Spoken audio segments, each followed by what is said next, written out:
man himself.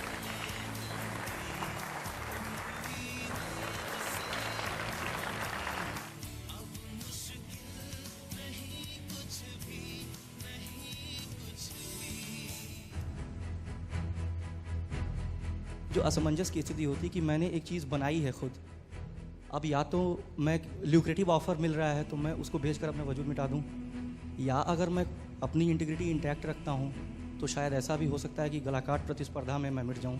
ये एक अपने अपने इंडिविजुअल की सोच है कि वो क्या करना चाहे ऐसी स्थिति में। मेरे को बड़ी अच्छी ऑफर दी गई 1995 में। मेरा जवाब था कि India is not for sale.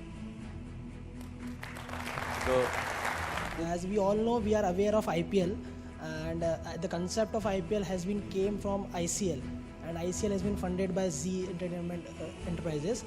So how that idea came into the mind of your group? कुछ देश की बात, कुछ गेम की बात, कुछ बिजनेस की बात, इन सबको मिला के ICL का जन्म हुआ। Is it very difficult for men to accept women as their boss? मैं ये मानता हूँ कि I will never want to have a female opposite me, because मुझे पता है कि उस औरत में जितनी शक्ति है वो आदमी में 1/10 भी नहीं है।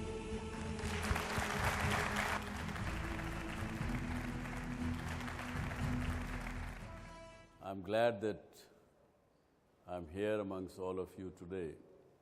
I have been given a subject for today evening, that how do I become much more successful when I enter the corporate world after completing the studies. Is that the question? Or, yeah? One person wrote me that I completed my management graduation और मैंने समझा मेरा campus से recruitment हो गया, तो मैंने समझा कि अब ज़िंदगी के सारे सपने कंप्लीट हो गए, पूरे हो गए। अब तक जो मैं स्ट्रगल करता रहा या करती रही, अब मुझे सब कुछ मिलेगा क्योंकि अच्छी नौकरी मिल गई। पहले तो मैं अपना घर परिवार का किराया भी घर का नहीं दे पाता था, अब से वो भी सब होने लगेगा। और अब लाइफ सब बढ़िया है, आगे थोड़े दिन में शादी कर लेंगे तो ज़िंदगी चलेगी जिस प्रकार से चलती है। लेकिन 3 महीने में ही ऐसे पता लगा कि ज़िंदगी की स्ट्रगल तो अब शुरू हो रही। ये समझ में आया कि जिस कंपनी में लगे काम करना शुरू किया, उनको मुझे पता ही नहीं लगा कि मेरे से एक्सपेक्टेड क्या है, मेरी कंपनी मेरे से क्या एक्सपेक्ट करती है, मेरे बॉसेस मेरे से क्या चाहते हैं। मुझे काम दिया गया इस प्रकार का जिसके बारे में ना मैंने पढ़ा ना मुझे मेरे टीचर्स ने बताया। तो दूसरी मुसीबत, अपने बॉसेस के पास गया तो उन्होंने कहा, अरे ये सीधा सा आसान सा काम नहीं कर सकते तो फिर क्या करोगे ज़िंदगी में, तुम हमारे काम के नहीं हो। दूसरे महीने उसको हटा दिया गया। दूसरी कंपनी में गए कहीं, हालांकि मैनेजमेंट इंस्टीट्यूट में तो बड़े अच्छे नंबरों से पास हुए, डिस्टिंक्शन से पास हुए, इसलिए कैंपस रिक्रूटमेंट भी हुआ। तो ये कॉर्पोरेट वर्ल्ड की अपनी एक, जिसको कहें अपना एक काम करने का तरीका, अपना एक सोच का उनका अलग तरीका। जो हमें पढ़ाया जाता है यहाँ मैनेजमेंट इंस्टीट्यूट्स में, मैं ऐसा तो नहीं कहूँगा कि ये सिस्टम, ये एजुकेशन काम की नहीं है, लेकिन फिर भी थोड़ी देर में इस पर चर्चा करेंगे कि क्या इसको किस प्रकार से बेहतर किया जा सके या कुछ इसमें और सुधार किया जा सके, जिससे कि ये प्रश्न जो बार बार आप सबके मन में, हज़ारों लोगों के मन में अब मेरे जो व्यूअर यहाँ सुन रहे हैं, मुझे देख रहे हैं, उनमें से भी बहुत से लोगों के मन में ये प्रश्न होगा कि हम किस प्रकार से सक्सेस की सीढ़ी को ज़्यादा से ज़्यादा ऊंचाइयों पर पहुँचे, उन पर आगे बढ़ें। तो आप जो घर बैठे हुए लोग भी सुन रहे हैं, यहाँ भी लोग बैठे हुए हैं, आज इसी विषय को लेकर के आगे बढ़ेंगे और देखें कि कहाँ हम किस सहमति से, किस प्रकार से समझते हैं कि हम आगे कैसे बढ़ें, सक्सेसफुल कैसे हों। इसके अगर मेरे से पूछें तो ये शो हम 10 मिनट में भी ख़त्म कर सकते हैं। सीधी साधारण सी चीज़ें हैं, कई बार आप इंटरनेट पे भी पढ़ सकते हो, और भी लोग आपको, आपके टीचर्स, प्रोफेसर्स भी बताते होंगे कि क्या क्या करना चाहिए।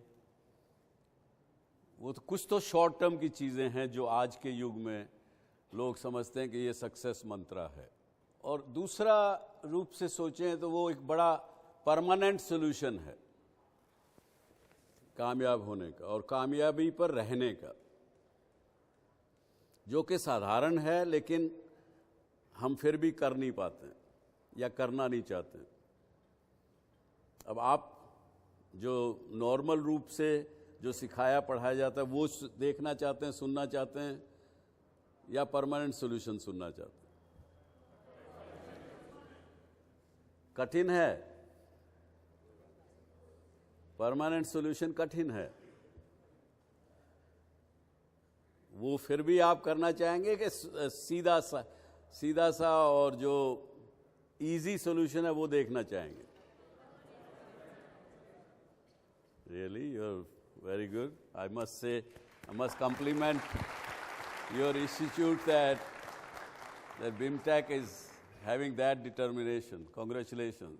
हम लोग भी साल में लगभग 100 के करीब मैनेजमेंट ग्रेजुएट्स लेते हैं, कुछ इंजीनियर्स लेते हैं, चार्टर्ड अकाउंटेंट्स भी कुछ लेते हैं, मैनेजमेंट स्टूडेंट्स उनको कैंपस से ही रिक्रूट करते हैं अपने ग्रुप में।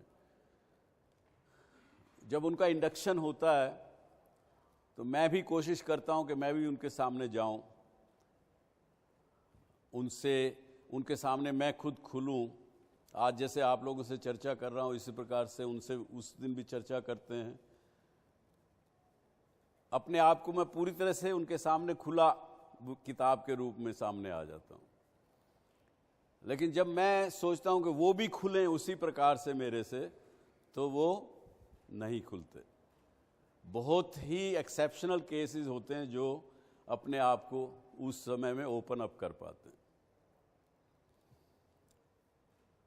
चाहे वो किसी अपब्रिंगिंग की वजह से हो, चाहे वो सामने ये हो कि ये इस कंपनी का नंबर 1 होंचो खड़ा है, इसके सामने क्या बात करें, या रेस्पेक्ट के बारे में करते हो, किसी भी कारण से करते हो, लेकिन खुल नहीं पाते। और जब तक खुलेंगे नहीं तो सीखे समझेंगे क्या, ये दूसरी एक कठिनाई है। अगर एक नॉर्मल रूप से जो आज के युग में जो चीज़ें हैं वो भी मैं आपको बता देता हूँ बड़े क्विकली, 5-7 मिनट में। 6 चीज़ें हैं, अगर आप वो करें तो कॉर्पोरेट वर्ल्ड में आपको सक्सेस मिलेगी। कितने दिन वो रहेगी, कितने दिन नहीं रहेगी, ये तो आप पर फिर निर्भर करता है। वो ऊपर नीचे ऐसे रहेगी, ऐसा मेरे को लगता है। फिर भी उन्होंने क्या कहा कि एक तो जब आप किसी काम पे लगें तो ज़रूर अपना रोल क्लैरिटी करवा लीजिए, अपने मैनेजर से, अपने सुपरवाइज़र से अपनी रोल क्लैरिटी पूरी तरह से करवाइए। और उसमें भी ये देखिए कि ये रोल मैं कर सकता हूँ या कर सकती हूँ, वो आपको भी क्लैरिटी हो और उनको भी क्लैरिटी हो। दूसरा, अपने साथियों से, अपने आसपास जो काम करने वाले हैं, चाहे आपके सबॉर्डिनेट हों या आपके सीनियर्स हों, उनके साथ आपको कोऑपरेशन मिले, सहयोग मिले, ऐसा आपको अपना व्यवहार रखना चाहिए। So seeking cooperation is a number 2 things. और फिर वो कहते हैं मैनेजमेंट गुरुज के stay motivated despite lot of challenges. Challenges तो आएंगे, काम करेंगे तो, लेकिन उसमें हिम्मत नहीं हारना और चलते रहो बिना हिम्मत हारे, ये तीसरी बात कही। और फिर कुछ चीज़ें हैं, अपने आप को खुद को मार्केट करना भी आना चाहिए आज के युग में। ये क्यों प्रोफेसर साहब, शायद आप भी मानेंगे इस बात को कि अपना ड्रम भी आपको बजाना आना चाहिए कि मैं इस काबिल हूँ, ये कर सकती हूँ, वो कर सकती हूँ। क्योंकि बिना, आजकल कोई चुप रहते हैं तो भी लोग स्टीम रोल कर देंगे आपके ऊपर। और वेस्टर्न वर्ल्ड में तो ये भी कहते हैं कि अपने बॉस को खुश रखो। अब मुझे नहीं पता कि कहाँ तक ठीक गलत है, लेकिन ऐसा चीज़ वो मानते हैं। यही 5-6 चीज़ें उन्होंने कही to be successful in the corporate world. Sir, एक असमंजस भरा सवाल मैं आपसे सर पूछना चाहूँगा। सर, आजकल मतलब जो करंट सिचुएशन है, इसमें लिखा जाता है या पढ़ा जाता है हर जगह कि स्टार्टअप्स के लिए, एंटरप्रेन्योरशिप के लिए सबसे अच्छा दौर अभी फ़िलहाल है। सर, लेकिन एक अजीब बात सामने आती है, जब जो वैश्वीकरण अभी है या जो ग्लोबलाइजेशन के दौर में सर हम दुनिया की नज़र में आ रहे हैं, या कंपनीज की निगाहों में बेंगलोर भी एक सिलिकॉन वैली के रूप में उभर रहा है। सर, ये एक तरीके से तो अच्छी बात है कि ऐसा हो रहा है, तो हमें और एक्सपोजर मिल रहा है। लेकिन सर, जब असमंजस की स्थिति तब आती है, जैसे मान लीजिए कि हमने एक कंपनी बनाई, फॉर एग्जांपल इम्पीरियम कंपनी बनी, उसे फेसबुक ने ख़रीद लिया, गूगल ने ख़रीद लिया। लिटिल आई लैब्स बनी, उसे फेसबुक ने ख़रीद लिया। सर, अगर मैं आपसे पूछूं ये चीज़, जैसे अगर ये स्थिति अभी की अगर 1992 में होती, जो असमंजस की स्थिति होती कि मैंने एक चीज़ बनाई है खुद, अब या तो मैं ल्यूक्रेटिव ऑफर मिल रहा है तो मैं उसको भेजकर अपना वजूद मिटा दूं, या अगर मैं अपनी इंटीग्रिटी इंटैक्ट रखता हूं तो शायद ऐसा भी हो सकता है कि गलाकाट प्रतिस्पर्धा में मैं मिट जाऊं।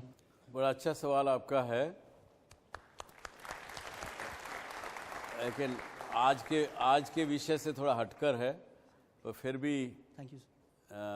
आपकी बात का जवाब दूंगा। ये एक अपने इंडिविजुअल की सोच है कि वो क्या करना चाहे ऐसी स्थिति में। जब बहुत से एंटरप्रेन्योर्स जब कामयाबी की सीढ़ी पर चढ़ते हैं, कामयाबी मिलती है, उनको अपनी उम्मीद से ज़्यादा उसका पैसा अगर मिलता है और वो इसलिए दे देते हैं, तो कोई बुराई नहीं है। क्योंकि एक एंटरप्रेन्योर अल्टीमेटली एंटरप्रेन्योर रहना चाहिए और रहेगा। एक चीज़ बनाई, उसको आपने अच्छे दाम में बेच दिया, आपने फिर आगे दूसरी चीज़ बनाई, उसको आगे बढ़ाइए, ये भी एक बिजनेस मॉडल हो सकता है। इसमें कोई गलत नहीं है किसमें, बल्कि हमें ये भी नहीं सोचना चाहिए कि अरे मैंने कुछ चीज़ बनाई, उसके साथ लगाव में लग जाएं और इमोशनल हो जाएं और उसको नहीं बेचें, उसको नहीं चला सकें आगे, तो ज़्यादा मुसीबत होगी, ज़्यादा तकलीफ़ होगी। लेकिन हमारे केस में हमने ऐसा नहीं किया, क्योंकि मीडिया जो एक विषय है, मीडिया का एक जहाँ तक ताल्लुकात है, इसके अंदर केवल पैसा कमाना ही एक चीज़ नहीं है। इसके अंदर समाज जुड़ा है, देश जुड़ा है, व्यूअर्स हमारे जुड़े हुए हैं। मुझे ध्यान है कि जब 1992 में ये शुरू हुआ, बाय द वे मैं और भी अपने शोज़ में कहता हूँ कि हमारे ग्रुप ने खाली ये टेलीविज़न अकेला एक नई चीज़ हिंदुस्तान में नहीं की, हम लोगों ने 9 चीज़ें ऐसी की हैं जो पहली बार हिंदुस्तान में की गई, जिसमें से 6 कामयाब हैं। एक प्रोजेक्ट हमने शेल्व किया और 2 सक्सेसफुल नहीं हुए। तो खैर, तो मेरे को बड़ी अच्छी ऑफ़र दी गई 1995 में। मेरा जवाब था कि India is not for sale. तो क्योंकि उस समय भी 1995 में भी हमारे लगभग 350 मिलियन व्यूअर्स हमारे साथ जुड़े हुए थे। तो कोई भी व्यक्ति अगर ऐसा मीडिया खरीदता है तो देश में कुछ भी उल्टा सीधा कर सकता है, ऐसा हमारा मानना था, इसलिए नहीं किया। लेकिन I hope you got your answer. You should not hesitate because it's a business. और इंटरनेट वर्ल्ड में तो ये रोज़ हो रहा है और आगे भी होगा, और जितने बड़े बॉयज़ हैं वो और बड़े बनते चले जाएंगे। छोटों के लिए सरवाइव करना भी एक कठिनाई है। हम लोगों ने तो अपनी, आपने प्रोफेसर साहब ने बताया, बुक में भी आप पढ़ेंगे, लेकिन उसके बाद से हम धीरे धीरे आगे ही बढ़ते गए हैं। आज आप खुश होंगे कि वो 1996 में जो 350 मिलियन व्यूअर थे, आज हमारे 930 मिलियन व्यूअर पूरे विश्व में हैं।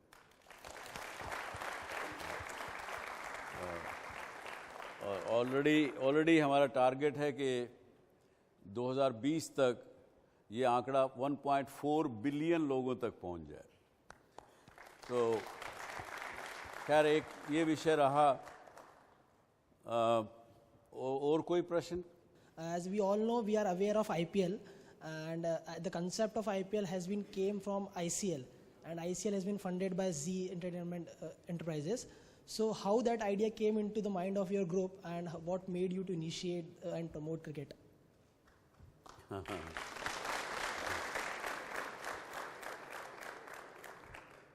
Well, थोड़ा सा हर चीज़ का मिश्रण था उसमें। जब ये ICL का आइडिया आया, वो एक मुझे याद आता है गाना, शोखियों में घोला जाए थोड़ा सा शबाब, उसमें फिर मिलाई जाए थोड़ी सी शराब, होगा जो नशा यूं तैयार, वो प्यार है वो प्यार। तो ऐसा कुछ हुआ उस समय में, क्योंकि भारत की क्रिकेट टीम नीचे से, बॉटम से 2 नंबर पे आ गई थी। हमारे से नीचे केवल बांग्लादेश था। तो उस समय मैं गया BCCI के उस समय के अध्यक्ष के पास कि भाई आप हमें ये ICL इंडिया क्रिकेट लीग चलाने दीजिए, हम आपको पीछे क्या कमज़ोरी क्या थी इंडियन क्रिकेट टीम में कि उनका बेंच स्ट्रेंथ नहीं था। जो आपने लोग टीम में ले लिए वो तो ठीक है थे, लेकिन पीछे अगर कोई आदमी परफॉर्म नहीं करे तो पीछे कुछ नहीं था, लाइन ऑफ डिफेंस नहीं थी। हमने कहा हम आपको बना के देंगे, अच्छे यूथ को लाएंगे, आप उसमें से कोई भी लेना हो ले लीजिएगा, तो आगे आने वाले समय में इंडिया क्रिकेट नीचे नंबर पे नहीं जाएगी। तो वही था इसका कारण कि कुछ देश की बात, कुछ गेम की बात, कुछ बिजनेस की बात, इन सबको मिला के ICL का जन्म हुआ। नॉर्मली ये कहा जाता है कॉर्पोरेट वर्ल्ड में दिमाग की ज़रूरत नहीं, इमोशनली अटैच होने की ज़रूरत नहीं है। हम 2 साल 3 साल के बाद कंपनी छोड़ के चले जाते हैं या हमें कंपनी से निकाल दिया जाता है। होता क्या है, एक तो सबसे पहले कि हम इमोशनली को कैसे कंट्रोल करें। हम अगर काम करेंगे दिल से करेंगे। नंबर दूसरा क्वेश्चन ये है सर, क्या होता है हम पढ़ते हैं, बड़े इंथुजियास्टिक होकर के पढ़ते हैं, बहुत अच्छे करते हैं और कॉर्पोरेट वर्ल्ड में जाते हैं। कॉर्पोरेट वर्ल्ड में क्या होता है, एक ऐसा माहौल सा बना हुआ है कि 10 साल 15 साल ये के बाद लोग थक से जाते हैं, क्या यार कब तक काम करना, अपना कुछ शुरुआत करते हैं। अब अपना जब शुरुआत करते हैं तो उस टाइम पे जो कंपनी पहले से रन करती है, हमें बहुत सारे चैलेंजेस फेस करने पड़ते हैं। हम उस गैप को कैसे भरें? इंसान अगर इमोशनली अटैच किसी बात से नहीं होगा, काम से नहीं होगा, तो काम तो ठीक नहीं हो सकता। ये बात आपकी बिल्कुल सही है। तो मेरा ख्याल से इसमें प्रयास भी नहीं करना चाहिए कि आप इमोशनली अटैच ना हो। मन लगा के काम कर रहे हैं, इमोशनली अटैच हैं, कोई बात नहीं, लेकिन जब उससे हटें तो उसके प्रति लगाव ये ना करें, क्रेविंग मत करें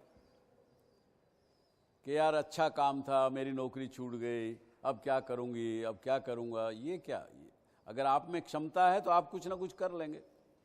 और ये भी लगाव भी पैदा होता है जब कई बार आपको लगता है कि ये जॉब मेरे अलावा कोई कुछ दूसरा कर नहीं सकता, इसलिए भी आपका लगाव हो जाता है। तो दोनों स्थितियों में आपको अलूफ रहना चाहिए। वो कहते हैं ना, थोड़ा सा इक्वानिमस रहना चाहिए। आप उससे हट भी सकेंगे और कोई परेशानी भी आपको नहीं आएगी, नए काम करने में भी परेशानी नहीं आएगी। अब यहाँ कि 10 साल एक्सपीरियंस गेन करने के बाद आप एंटरप्रेन्योर बनना चाह रहे हैं, तो मैं ये मानता हूं कि एंटरप्रेन्योर तो आप शुरू दिन से ही आप थे या नहीं थे। 10 साल जब काम किया आपने कॉरपोरेट में, उस समय आप एज ए एंटरप्रेन्योर काम कर रहे थे या एज ए एम्प्लॉय बन के काम कर रहे थे, ये आपको सोचना पड़ेगा, समझना पड़ेगा।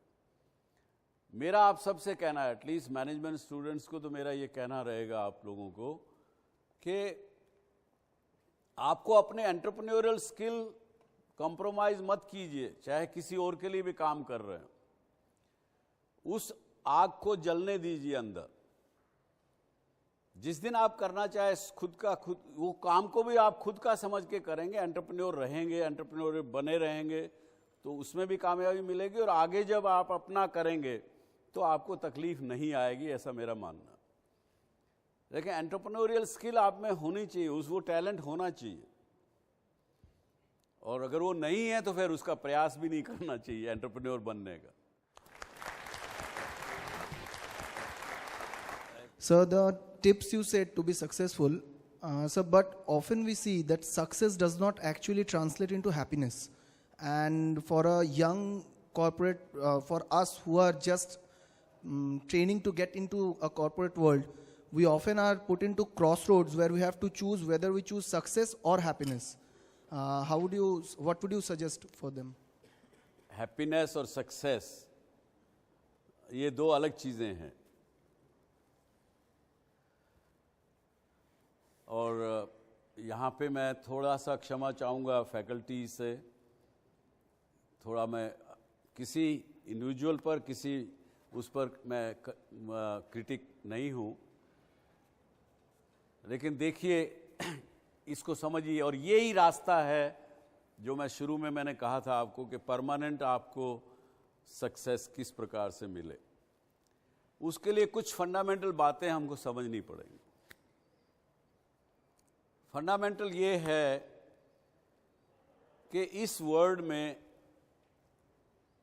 दो प्रकार के थिंकर्स, दो प्रकार के लोगों ने देश के बारे में सोचा।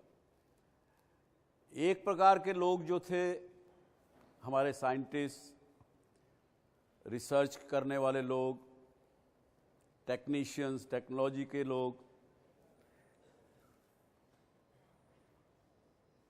उन लोगों ने काम किया। और इस प्रकार का वर्ल्ड को चीज़ें दी हैं उन्होंने, जिससे कि आज के दिन पीस एंड ट्रंक्विलिटी सब कुछ मिले। एक प्रेस बटन से आपको सब सुविधाएं मिलती। जो ऊपर से हमको लगता है कि पूरा world is getting towards perfection, और क्योंकि आज के युग में आप हर वक्त कनेक्टेड हो, चाहे वो टेलीफोन के द्वारा, मोबाइल के द्वारा कनेक्टेड हो या नेट के द्वारा कनेक्टेड हो, एट ए प्रेस ऑफ बटन आपके पास इंफॉर्मेशन सब मिल जाती है। जो एंशियंट लोग थे उन्होंने समझा कि we all of us, we are an individual, we are the subjects. आप और मैं, अब यहाँ पे अगर 300 लोग बैठे हैं अभी, हम 300 इंडिविजुअल लोग हैं और हम सब्जेक्ट है। और बाकी rest of the world, other than me as a subject, rest of the world is an object. तो एक तरफ मैं हूं एज ए इंडिविजुअल जो कि सब्जेक्ट हूं, दूसरी तरफ पूरा वर्ल्ड है जो कि ऑब्जेक्ट है। इन दोनों को मिलने के ऊपर जो एक्सपीरियंसेस जनरेट होते हैं, जो एक्सपीरियंस जनरेट हुआ, आप सुबह से शाम तक कुछ भी करते हैं, किसी और से टेलीफोन पे बात करें, चाहे किसी से मिलें, चाहे कहीं ट्रैवल कर रहे हैं, हर चीज़ में आप इस ऑब्जेक्ट के साथ आपका इंटरेक्शन हो रहा, कुछ ना कुछ आपको एक्सपीरियंस देखने, सुनने को, समझने को मिल रहा है। और उस एक्सपीरियंस की जो धारा है, एक्सपीरियंस यानी continuation of those experiences is what is life is all about. जिस वक्त आपको एक्सपीरियंस होना बंद हो जाएगा, लाइफ इज इंस्टिंक्ट, खत्म, फुल स्टॉप। तो हमारे साइंटिस्ट ने हमको परफेक्ट वर्ड तो दे दिया, लेकिन हैप्पीनेस नहीं दे पाए, खुशी नहीं दे पाए। उसी का रिजल्ट है कि चारों तरफ इतना स्ट्रेस है, इतनी मतलब मारामारी है, आप भी कह रहे हैं कि खुशी नहीं मिल रही। हमारे जो सेजिस थे उन्होंने इंडिविजुअल की नीड्स को समझा। उन्होंने इंडिविजुअल का जब तक ट्रीटमेंट नहीं होगा तब तक ये विश्व एक अच्छा जगह या हैप्पी प्लेस या कंटेंट प्लेस नहीं होगा, ऐसा उन्होंने समझा। इसीलिए इस देश में जो एजुकेशन सिस्टम था पुराना, वो था बेसिकली कि एक इंडिविजुअल आता है, उसकी टैलेंट को समझा जाता है कि उसके अंदर पैशन क्या है, उस टैलेंट के मुताबिक ही उसको शिक्षा दी जाती। वो जब शिक्षा दी जाती थी तो टैलेंट उभर के आता था, उसमें एक्सेल करते थे लोग। आप मुझे बताइए, आपसे बल्कि फैकल्टी से भी मैं कोई प्रश्न पूछूंगा कि आप बताइए पिछले 40 वर्षों में इस देश में कोई ऐसा नाम जुड़ा क्या जो जिसको आप लेकर के कोट कर सके? पहले हमारे यहाँ कितने बड़े थिंकर हुए, जो सोशल साइंटिस्ट हुए, लोगों ने बहुत कुछ दिया इस देश को। लेकिन आज पिछले 40 वर्ष में कोई बहुत जल्दी से आप देखिए लिस्ट, जो पद्मश्री पद्म विभूषण अवार्ड मिलते हैं उसमें या तो स्पोर्ट्स पीपल आते हैं या फिर फिल्मों वगैरह के हीरो हीरोइन आते हैं। कोई ऐसा नहीं मिला कि जिसको आप सवेरे कह सकें कि यार एक और भगत सिंह मिला, या एक और सुभाष चंद्र बोस मिला, या एक और ऐसा आदमी मिला जिसको लोग, पुराने समय में बहुत से राजनीतिक थे जिन्होंने देश में लोगों की सेवाएं की, निस्वार्थ सेवाएं की, आज कोई देखने को मिलते हैं आपको? तो इसीलिए नहीं मिलते कि हमने एजुकेशन को यूनिवर्सल बना दिया। ये बातें थोड़ी बोरिंग लगेंगी आपको, लेकिन सच्चाई ये है कि हम एक इंडिविजुअल हैं। हमारे को एज ए इंडिविजुअल ट्रीट जब तक ना किया जाएगा तब तक हम एक्सेल नहीं कर सकेंगे। और जब इंडिविजुअल को ट्रीट करेंगे और उसके टैलेंट के मुताबिक ट्रीट करेंगे तो आप एक्सेल करेंगे और आपको खुशी भी मिलेगी, हैप्पीनेस भी मिलेगी, सेटिस्फैक्शन भी मिलेगी, सब चीज़ उसके अंदर समाहित हैं।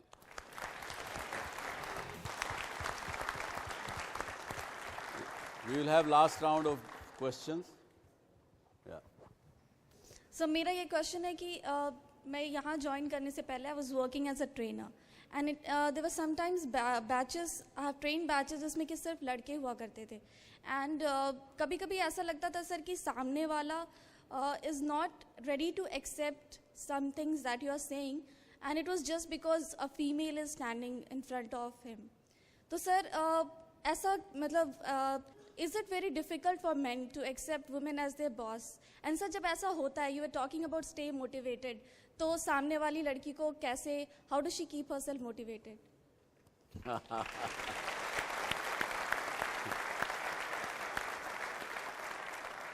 Well, my boss is my wife, so I accept female.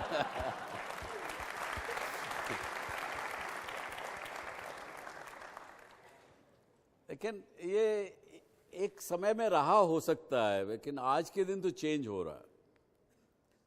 आज के दिन खैर एक एक्सट्रीम पे है कि हमारे पेप्सी वर्ल्ड वाइड की CEO is a women, and there are बहुत सी कंपनी इंडिया में भी हैं जहाँ पे females are running the companies and running successfully. मैं समझता हूँ कि females themselves only feel that they are weak, they only bring down the other females. They are critical of each other more because men's club is helping each other. You girls are not.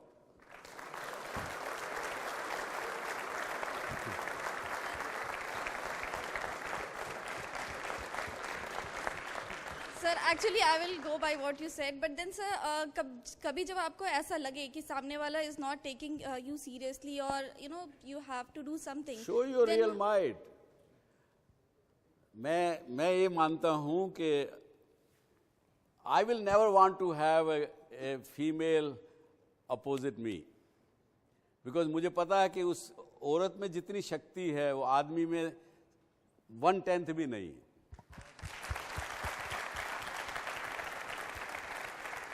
आपको अपनी शक्ति पहचाननी पड़ेगा। अगर सामने वाला नहीं मानता तो दिखाइए ना, अपने आई पे आ जाइए।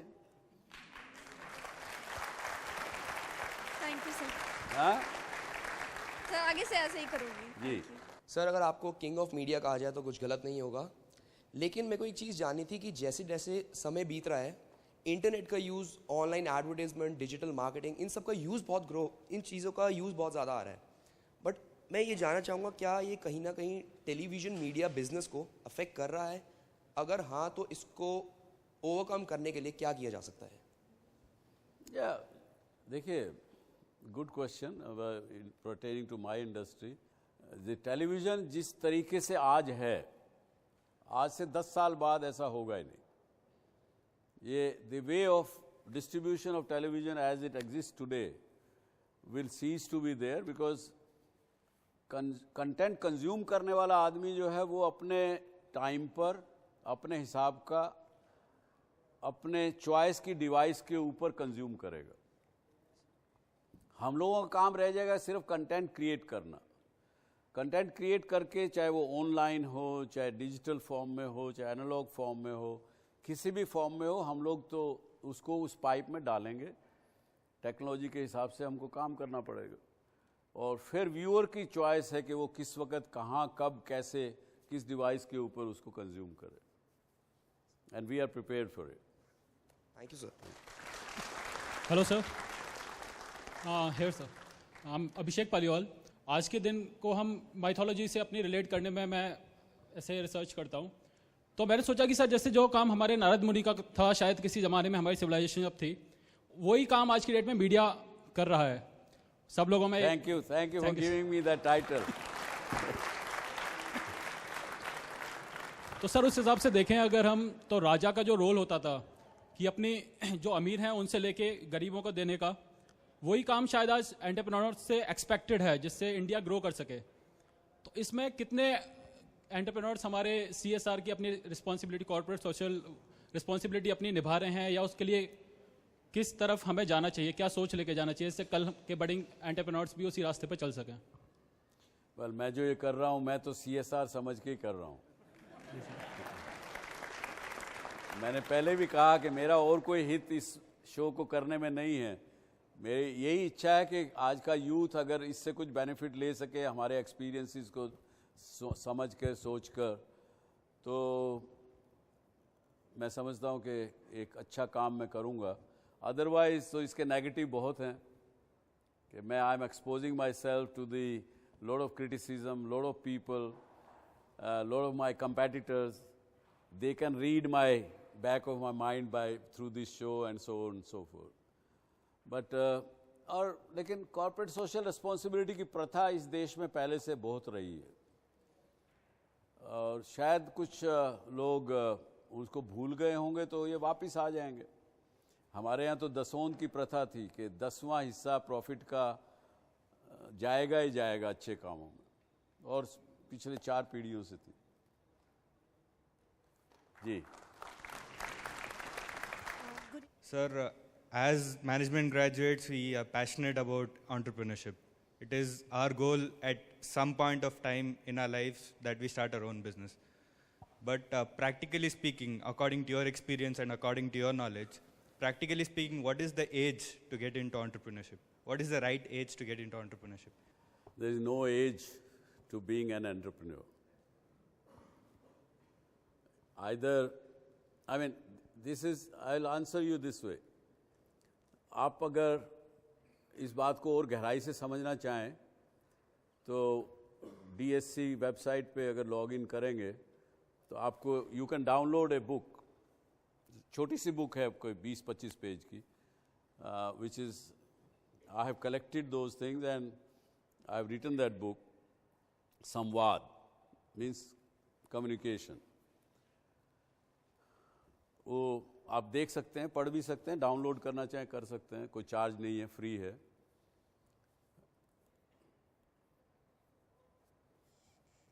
एंटरप्रेन्योर आप बचपन से, जन्म से या तो हैं या नहीं है, क्योंकि एंटरप्रेन्योरशिप इज़ ए टैलेंट. मैंने पहले भी कई बार कह चुका हूँ कि talent, skills and knowledge, these are three different things. Skills can be transferred, knowledge can be acquired, but talent cannot be.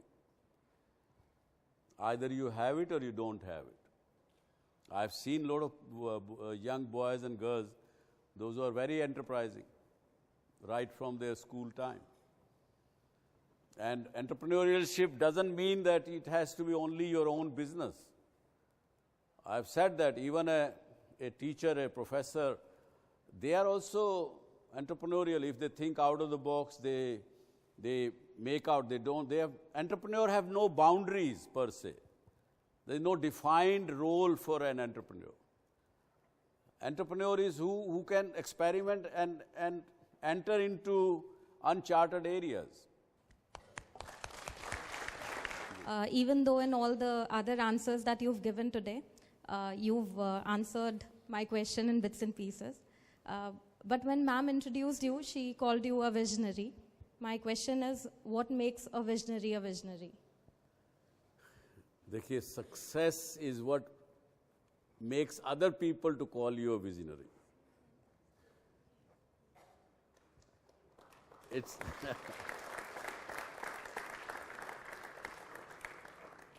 otherwise देखिए, जिस दिन आप फेल हो गए, आपने भले ही बड़ा अच्छा प्रोजेक्ट सेलेक्ट किया हो, एनविजन किया हो 20 साल बाद वर्ड क्या होगा, उसके मुताबिक आपने डिज़ाइन किया, सब कुछ किया, लेकिन एग्जीक्यूशन ठीक नहीं हुआ, ठीक आदमी नहीं मिले, कुछ नहीं हुआ, फेल हो गए, तो विजनरी नहीं रहता, बोले पागल था. A person who can really look beyond today, beyond what exists today in what you see around, who can really make through the gut or through various knowledge you acquire something which can have chances of 70-80% chances of succeeding, and person is able to execute that properly, it would be known as visionary in the times to come. But there is no visionary before a vision is executed successfully. Thank you. Thank you. अगर आप भी doctor Subhash Chandra show में भाग लेना चाहते हैं या कोई सवाल पूछना चाहते हैं तो हमें ईमेल करें. हमारा ईमेल आईडी है dsc@zmedia.slgroup.com. या आप अपने सवाल हमें SMS भी कर सकते हैं. बस टाइप कीजिए DSC स्पेस अपना सवाल और भेज दीजिए 57575 पर.